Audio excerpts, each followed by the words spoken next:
Good morning, everybody. How are you?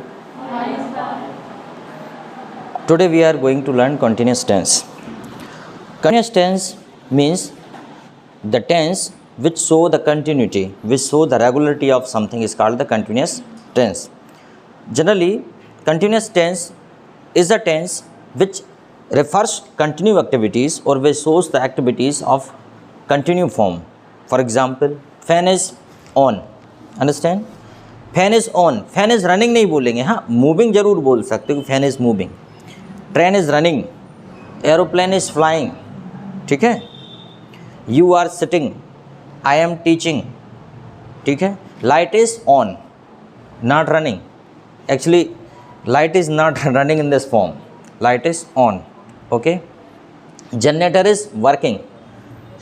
Generator is not running, generator is working. Engine is working. Engine is not on.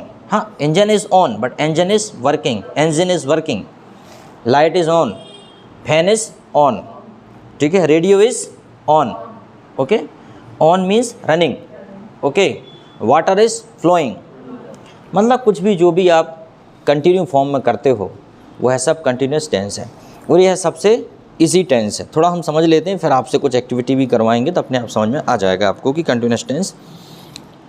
देखते हैं जैसे कि उदाहरण के तौर पे कोई भी एग्जांपल हम और ले लेते हैं. जैसे तुम पढ़ रहे हो. ठीक है. तुम खेल रहे हो. तुम पैसे कमा रहे हो. ठीक है. तुम कोशिश कर रहे हो. तुम किसी प्रतियोगी परीक्षा की तैयारी कर रहे हो. मतलब यह है कि आप भविष्य के लिए कुछ कर रहे हो, वही कंटिन्यूस टेंस है. ठीक है. और ज़्यादातर हम कंटिन्यूस टेंस को ही ज़्यादातर जीते हैं. ठीक है. अगर मैंने कहा कि तुम मार्केट जाते हो तो यह भी एक रूटीन टाइप हो गया या हैबिट हो गई. ठीक है. यह जनरल बात होगी. लेकिन अगर मैंने कहा तुम मार्केट जा रहे हो, मतलब यह है कि आप वर्तमान में वह काम अभी कर रहे हो. इसलिए कंटिन्यूस टेंस के साथ ही हम ज़्यादातर रहते हैं. अभी भी आप कंटिन्यूस टेंस के साथ हो. अगर देखा जाए तो देखो मैं कितनी सारी एक्टिविटी कर रहा हूँ. मैं खड़ा हूँ, बोल रहा हूँ, पढ़ा रहा हूँ, वीडियो रिकॉर्ड कर रहा हूँ. ठीक है. आपको देख भी रहा हूँ, आपसे पूछ भी रहा हूँ, आपसे बातें भी कर रहा हूँ. सेम थिंग अगर देखा जाए तो आप भी यही कर रहे हो. आप बैठे हो, ये भी कंटिन्यूस टेंस है. आप मुझे देख रहे हो, आप सीख रहे हो, कुछ महसूस कर रहे हो. इनको गर्मी लग रही है तो इन्होंने पंखा चालू कर लिया. ठीक है. आपको ठंड लग रही है, लेकिन कुछ ना कुछ होता ही रहता है. इसके अलावा भी मन में कुछ और विचार चल रहे होंगे.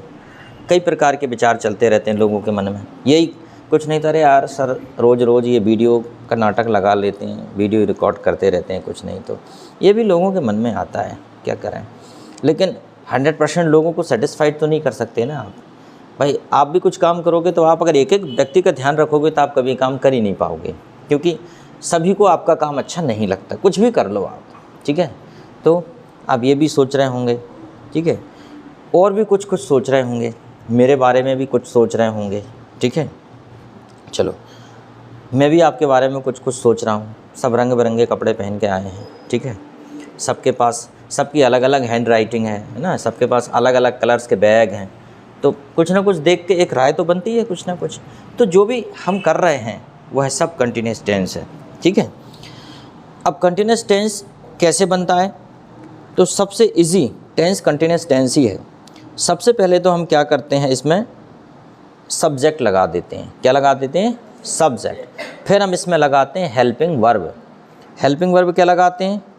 Is, am, are, was, were, will be, shall B.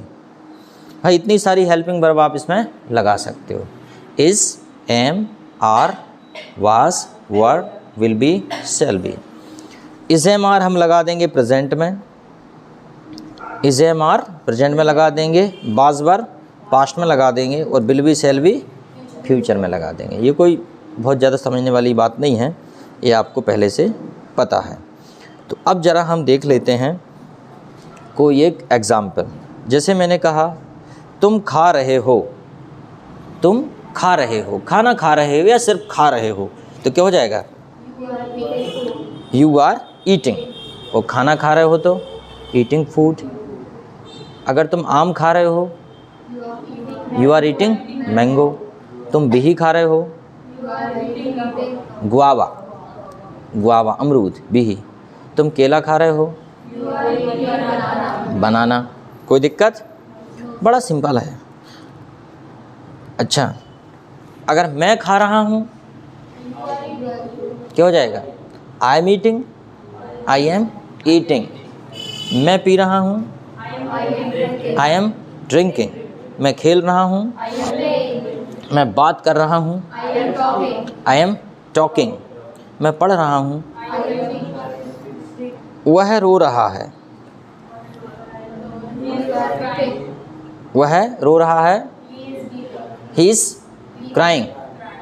देखो, रोना दो प्रकार का होता है, बीपिंग और क्राइंग। बीपिंग बड़ों का रोना होता है, क्राइंग बच्चों का रोना होता है। लेकिन बड़ों का रोना भी क्राइंग हो सकता है। रोना होता है एक्चुअली चीखना, चिल्लाना, रोना, ठीक है। और बीप होता है जैसे चुपचाप रोना, आंसू निकल रहे हैं लेकिन किसी को आवाज़ भी नहीं आ रही, वो भी रोना ही होता है, ठीक है। और क्राइंग वाला रोना जैसे बच्चे रोते हैं, माम में, कितने दहाड़ दहाड़ के रोते हैं, है ना। बच्चे ऐसे थोड़ी रोते हैं, उनको कुछ उनसे ले लो सामान, फिर देखो वो कैसे दहाड़े मार के रोते हैं। वो क्राई होता है बच्चों का रोना। बच्चे बीप नहीं करते। कई बार बच्चे रोते हैं पर आंसू नहीं आते, क्योंकि फीलिंग कम होती है उनमें, मतलब फीलिंग का अभाव होता है, इसलिए वो आवाज़ तो करते हैं but they don't shed their tear, okay. But generally the people shed the tear when they weep because they have a feelings more than children, okay. तो वह क्यों रो रहा है? Why is he beeping, या why is he crying भी कर सकते हो। अब ये डिपेंड करता है कि रोना कैसा है सामने, ठीक है। क्योंकि मैं मैच नहीं जीता, क्योंकि वह मैच नहीं जीता, because he did not win the match. अब ये तो पास्ट सिंपल टेंस है, ठीक है। पास्ट सिंपल का नेगेटिव है ये तो। लेकिन उसमें उन्होंने बताया है, तुम क्या खा रहे हो, मैं आम खा रहा हूँ, वह क्यों रो रहा है, क्योंकि वह मैच नहीं जीता। तो एक थोड़ा सा कन्वर्सेशन टाइप बनाया उसमें। बाकी चलो, तो कंटिन्यूस टेंस में और देख लेते हैं हम। जनरली बाज का एग्जाम्पल देख लेते हैं। जैसे वह पढ़ा रहा था, तो क्या हो जाएगा? He was teaching. Very good. हम पढ़ रहे थे, वी वर स्टडिंग कर दें। स्टडिंग में क्या होता है? लिखना, पढ़ना, समझना सब हो जाता है। और रीडिंग में क्या होता है? ऐसा लगता है सिर्फ किताब पढ़े जा रहे हैं, ठीक है। तो इसलिए स्टडिंग शब्द का प्रयोग कर लेते हैं। हम पढ़ रहे थे, हम पढ़ाई कर रहे थे। और अगर मैं कहूँ कि मैं किताब पढ़ रहा हूँ तो आई एम रीडिंग बुक। तो समझ में आ गया कंटिन्यूस टेंस। चलो, कंटिन्यूस टेंस का थोड़ा सा और हम एक डेमो परफॉर्म करेंगे। उसके लिए क्या है, कोई यहाँ पे आ जाइए। चलो तुम आ जाओ, ठीक है। जल्दी आ जाओ, इधर यहाँ जाओ, जल्दी आ जाइए, जल्दी आ जाइए। ओके, जल्दी आ जाइए। इधर आ जाइए, इधर से आओ, इधर से यहाँ जाइए। कम इधर खड़े हो जाइए, इधर खड़े हो जाओ और कैमरे की रेंज में, और इधर आ जाओ, ठीक है। अब ये खड़ी हैं तो इन्हें कंटिन्यूस में क्या बोलोगे? She is standing, she is standing. अब जंप करो अपने स्थान पे। सी इज़ जंपिंग, ठीक है। चलो सिंगिंग करो। ये मान लीजिए माइक है आपके, इस माइक में सिंगिंग करना है आपको।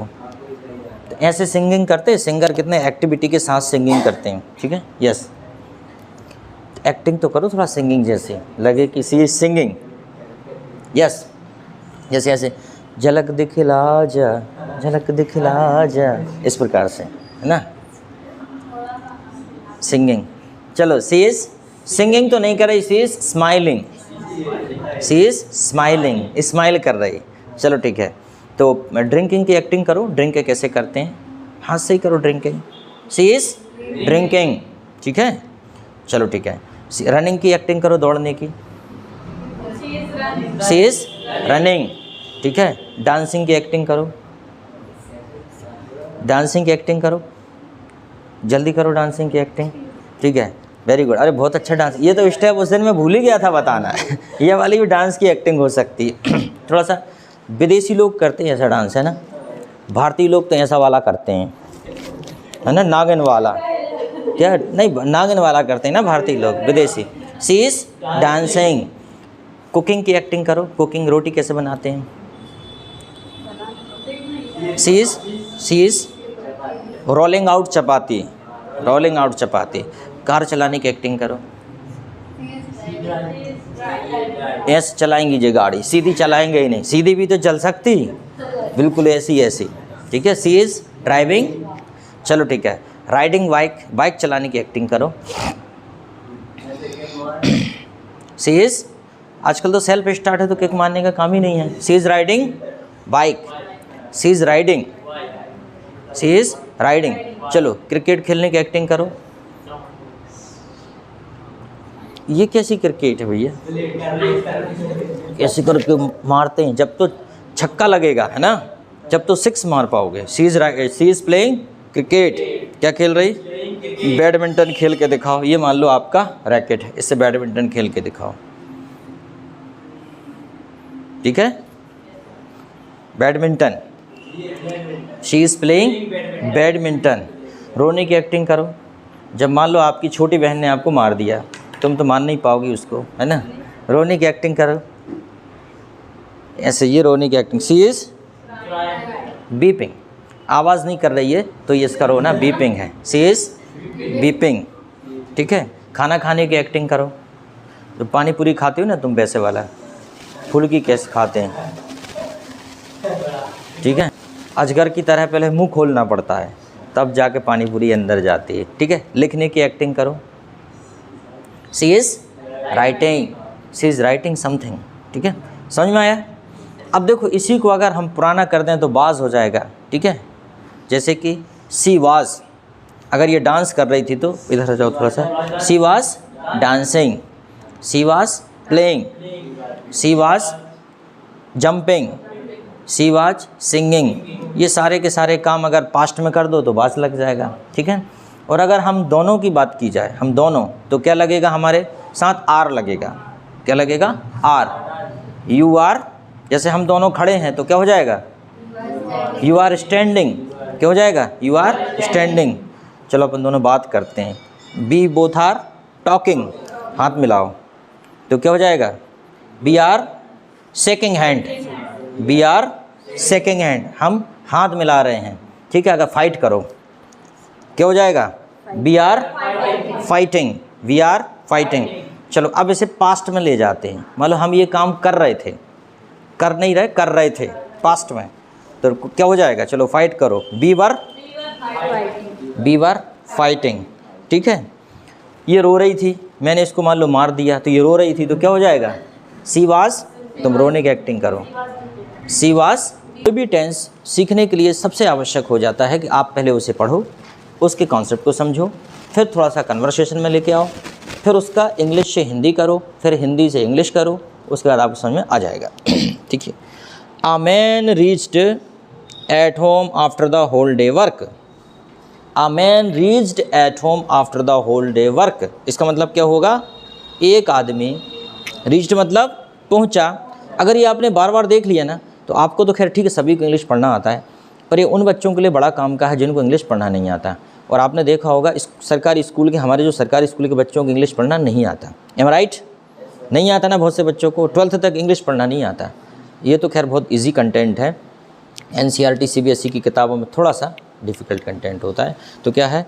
अ man reached at home after the whole day work. दिन भर काम करने के बाद एक व्यक्ति घर पहुंचा। As soon as he opened the door. As soon as he opened the door, जैसे ही उसने दरवाज़ा खोला। He saw that his son is waiting for him. उसने देखा, अब यहाँ पे कंटिन्यूअस टेंस आ गया। His son is waiting for him, मतलब उसका बेटा उसका इंतज़ार कर रहा है। His son is waiting for him. Instead of sleeping, इसे बता सकते हो क्या है? इंस्टेड मतलब होता है की जगह या के स्थान पर, मतलब सोने की जगह वो क्या कर रहा है? वेट कर रहा है, जबकि सो जाना चाहिए था। मान लीजिए छोटे बच्चे 9, साढ़े 9, 10 बजे सो जाते हैं, लेकिन ये बच्चा अभी इंतज़ार कर रहा है, सोया नहीं है। Instead of sleeping. ठीक है, just after his entry at home, उसकी एंट्री के तुरंत बाद, जस्ट मतलब तुरंत, just after his entry at home, उसकी एंट्री के तुरंत बाद, सन आस्क्ड मतलब बेटे ने पूछा या बेटा पूछता है, सन आस्क्ड बेटे ने पूछा, डैड पापा may I ask you a question मतलब may I ask you a question, क्या मैं आपसे एक सवाल पूछ सकता हूँ, may I ask you a question, ठीक है। यस क्या होगा, हाँ हाँ, ऑफ कोर्स अवश्य, आस्क फ्रैंकली मतलब ऑफ कोर्स, आस्क फ्रैंकली मतलब, फ्रैंकली मतलब क्या होता है, आस्क फ्रैंकली, फ्रैंकली मतलब क्या होता है, खुलकर पूछो, फ्रैंकली मतलब क्या होता है, खुलकर। अपन बोलते हैं ना वो बहुत फ्रैंक हैं, वो टीचर बड़े फ्रैंक हैं, फ्रैंक का मतलब क्या है, बहुत खुले विचारों के हैं, फ्रैंक। तो उसने क्या बोला, आस्क फ्रैंकली। हम लोग फ्रैंकली किससे बात करते हैं, घर में बच्चे किसी एक से ज़रूर खुल के बात करते हैं, या तो मम्मी से कर लेते हैं या पापा से कर लेते हैं, है ना। ऐसा नहीं है कि दोनों से नहीं कर पाते, एक आध का तो रौद्र रूप ही रहता है घर में, है ना, एक थोड़ा डरावने रहते हैं, और होना भी ज़रूरी है, तभी तो संतुलन बनता है। अगर दोनों एक से हो जाए तो बच्चे नहीं समझेंगे, दोनों तेज़ हो जाएं तो तब भी बच्चे डरेंगे, तो एक नरम गरम रहता है घर में भी, ठीक है। तो फ्रैंकली मतलब क्या होता है, खुलकर पूछो, ask frankly. What you want to ask, जो तुम पूछना चाहते हो, what you want to ask, जो तुम पूछना चाहते हो। फादर सैड, पिता ने कह दिया, पिता ने कहा, जो पूछना चाहते भाई खुलकर पूछ लो। सन बेटा, dad how much do you earn in an hour, पापा आप एक घंटे में कितने पैसे कमाते हैं, आप एक घंटे में कितना कमाते हैं। Father got angry and sad, पिताजी गुस्सा हो गए और उन्होंने कहा, father got angry and sad, what is your concern with my earning, what is your concern with my earning मतलब आपका मेरी कमाई से क्या लेना देना, what is your concern with my income, आपको मेरी कमाई से क्या लेना देना। Why are you asking such a nonsense question, तुम यह बेहुदा सवाल क्यों पूछ रहे हो, नॉनसेंस मतलब बेहुदा, फालतू, अनावश्यक। Why are you asking this nonsense question. Son बेटा, सिंपली, सिंपली यूं ही, आई वॉन्ट टू नो, मैं जानना चाहता हूँ, I want to know. Father replied him with angry mood while gazing him, पिता ने गुस्से में जवाब दिया उसे घूरते हुए, गैजिंग मतलब घूरना। देखो दो प्रकार का होता है, एक होता है स्टेयर, ठीक है, स्टेयर भी घूरना होता है और गैज भी घूरना होता है, ठीक है, गैज GAZ गैज और स्टेयर दोनों ही घूरना होता है। तो पिताजी ने क्या किया, ठीक है, उसे घूरते हुए while gazing him, no I will not tell you, मैं तुमको नहीं बताऊंगा, पिता ने कहा मैं तुमको नहीं बताऊंगा। गो एंड स्लीप, जाओ और सो जाओ। सन got upset and slept in the room, sun got upset मतलब उदास हो गया, दुखी हो गया, अपसेट हो गया, and set in the room, और कमरे में जाकर सो गया। After some time the person realised, कुछ देर बाद, अ पर्सन रियलाइज्ड, कुछ देर बाद उस आदमी को एहसास हुआ, why is his son asking so, why is his son asking so मतलब उसका बेटा ऐसा क्यों पूछ रहा है। उसे एहसास हुआ कि यार बेटा ऐसा क्यों पूछ रहा है, देखें तो कुछ मामला है कि बेटा कमाई के बारे में पूछ रहा है कि पापा तुम कितना कमाते हो, आखिर ये क्यों पूछ रहा है, जरा सुना। उसने बोल दिया जाओ, go, it is not your concern, go and sleep. He came closed to son मतलब ही केम क्लोज्ड मतलब क्लोज, देखो कितने अच्छे वर्ड हैं, कम क्लोज। आप वो किसी से बोलोगे कम क्लोज टू मी मतलब मेरे पास आओ, किसी को आपकी कोई बात आप बोल रहे अरे सुनो, उसे सुनाई नहीं दे रहा, तो आप क्या बोलोगे, come close to me, come close to me मतलब मेरे पास तो आओ, जब तो बताएंगे, कम क्लोज टू मी। अच्छा हम ये भी बोल दें क्लोज फ्रेंड मतलब क्या होता है, नज़दीकी दोस्त, करीबी दोस्त बोलते ना, क्लोज फ्रेंड, है ना, ठीक है। He came close to son in the room and asked, और पूछता है, मतलब उससे पूछा, are you sleeping my son, are you sleeping my son, क्या मेरे बेटा आप सो रहे हो, are you sleeping my son. No father, no, उसने क्या कहा, नो। अब फादर शेड, पिताजी ने कहा, I earn 100 rupee in 1 our, मैं 1 घंटे में 100 रुपये कमाता हूँ। 1 घंटे में कितने कमाता है, 100 रुपये कमाता है। अगर 8 घंटे की जॉब करता होगा या 10 घंटे की, तो वो 1000 रुपये कमाता होगा। I earn 100 rupee in 1 our, मैं 1 घंटे में 100 रुपये कमाता हूँ। Son picked up his cash box, son picked up his cash box, son picked up मतलब उसने उठाई, कैश बॉक्स मतलब क्या होता है, कैश बॉक्स तो वैसे कैसे का जो पैसे जहाँ रखते हैं वो होता है बॉक्स, डब्बा, तिजोरी बोल सकते हैं, लेकिन यहाँ पे चूँकि उसमें लिख दिया मैंने गुल्लक, यहाँ पे किसकी बात हो रही, गुल्लक की बात हो रही। गुल्लक क्या होता है, अपन लोग रखते हैं, पैसे जोड़ते हैं उसमें, छोटे में हम भी बहुत पैसे जोड़ते थे और फिर निकाल भी लेते थे, सोचते थे यार कौन फोड़े, तो वो बड़ी मुश्किल से डालने में लगते थे 2 सेकंड और निकालने में लग जाते थे आधा घंटा, लेकिन फिर निकालते थे उसे वायर से फंसा के, कुछ तार से, है ना, ऐसा करते थे कलाकारी, ठीक है। कैश बॉक्स फ्रॉम एलमेरा, बच्चे ने कैश बॉक्स अपना गुल्लक निकाला अलमारी से। एंड हैविंग ब्रोकन इट, इसे हैविंग ब्रोकन इट, इसे तोड़कर, इट स्टार्टेड काउंटिंग मनी, और broken it started counting money, इसे तोड़कर उस पैसे गिनने लगा। उसने अपनी गुल्लक तोड़ी और पैसे गिनने लगे। Then son gave 100 rupees to his father, बेटे ने, son gave 100 rupees to his father, उसने अपने बेटे को 100 रुपये दे दिए। एंड सेड, और कहा, आई नीड योर 1 आवर, मतलब आई नीड योर 1 आवर, मुझे आपका 1 घंटा चाहिए, ठीक है।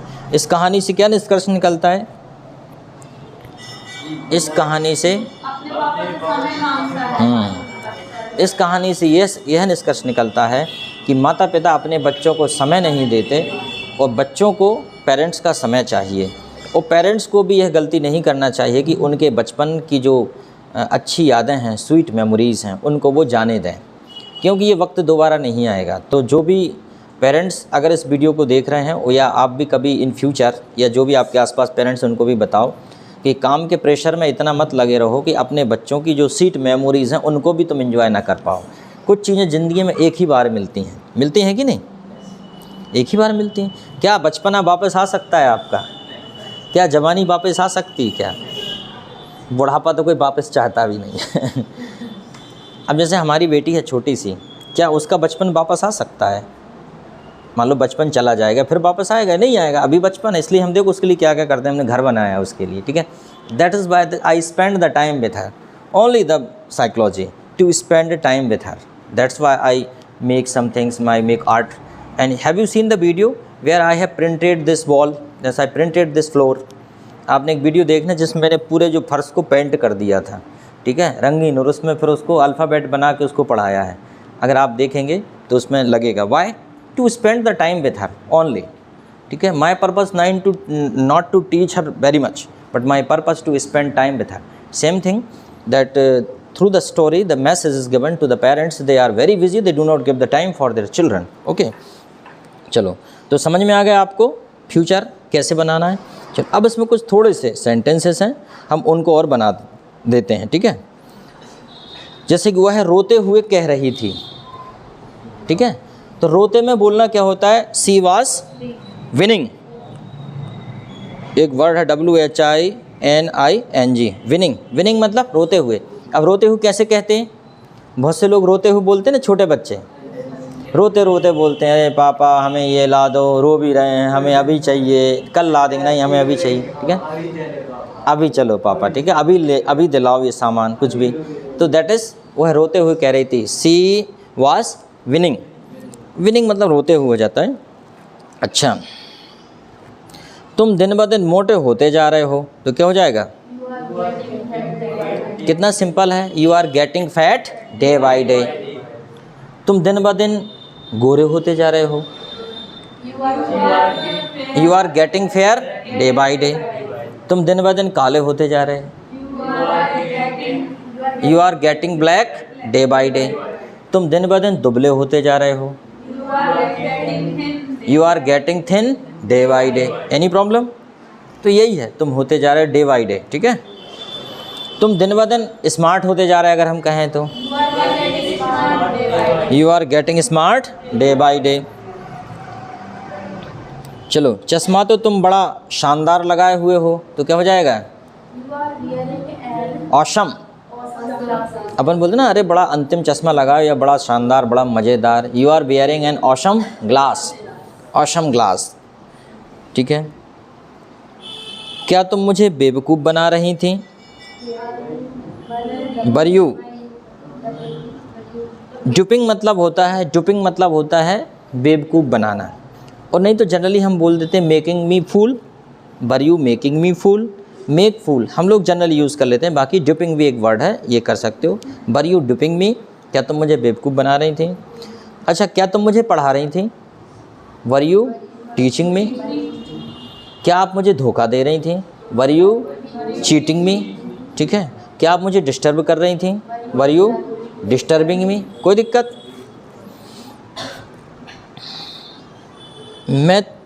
ये गलत लिखा है इसमें, ठीक है। वह मजाक, मैं तो मजाक में कह रहा था, तो क्या हो जाएगा? I was saying फेशियसली। फेशियसली क्या होता है? मजाक में। आई वॉज सेइंग फेशियसली, ठीक है। मैं तुम्हें बेनकाब करूँगा, ये अलग है ये सेंटेंस। इसका मतलब हो जाएगा आई विल अनवेल यू, ठीक है। ये इसमें अपन ने पढ़ लिया पहले ही फ्यूचर में, तो इसकी कोई बात नहीं है। मुझे कब तक इंतज़ार करना पड़ेगा? नहीं। हाँ, यू वर मोकिंग मी, मतलब तुम मेरा मजाक उड़ा रहे थे, तो क्या हो जाएगा? यू वर मोकिंग मी। देखो, इतनी बड़ी गलती है, आज पता चला कि यहाँ भी गलती है। मुझे तो आज ही पता चला, ठीक है। यू वर मोकिंग मी मतलब यह है कि तुम मेरा मजाक उड़ा रही थी या मजाक उड़ा रहे थे। You were mocking me. The groom is placing the ring on her finger. The groom is placing the ring on her finger, तो क्या हो जाएगा? दूल्हा उसके हाथ में अंगूठी पहना रहा है। देखो, यहाँ पे सिर्फ आपको ये बताने की कोशिश की गई है कि प्लेसिंग का मतलब होता है पहनाना। प्लेसिंग का मतलब क्या होता है? पहनाना। प्लेस मतलब कहीं रखना कोई चीज़। जैसे मान लीजिए मैं ये कहूँ, मुझसे आप ये कहो कि सर इस मार्कर को यहाँ रखो, तो मैंने यहाँ पे रख दिया। तो आप दो प्रकार से बोल सकते हो, sir put this marker on the podium, या आप ये कह सकते हो कि sir please place it in the अलमीरा। अलमीरा मतलब कहाँ रख दो? अलमारी में रख दो। प्लीज़ प्लेस इट, ठीक है। तो प्लेसिंग का मतलब है यहाँ पे कि वो उसमें प्लेस कर रहा है, यहाँ पे उसे पहना रहा है, ठीक है। The groom is placing the ring in his finger, okay. चलो, I am just leaving the office, तो क्या हो जाएगा? I am just leaving the office, मैं बस ऑफिस से निकल ही रहा हूँ, ठीक है। आई am just leaving the office, मैं बस ऑफिस से निकल ही रहा हूँ। चलो ठीक है, थोड़े से और क्वेश्चन देखते हैं हम लोग। I am going to have my hair cut, इसका मतलब? यस, बड़ा simple. I am going to have my hair cut, अब मैं अपने बाल कटाने जा रहा हूँ।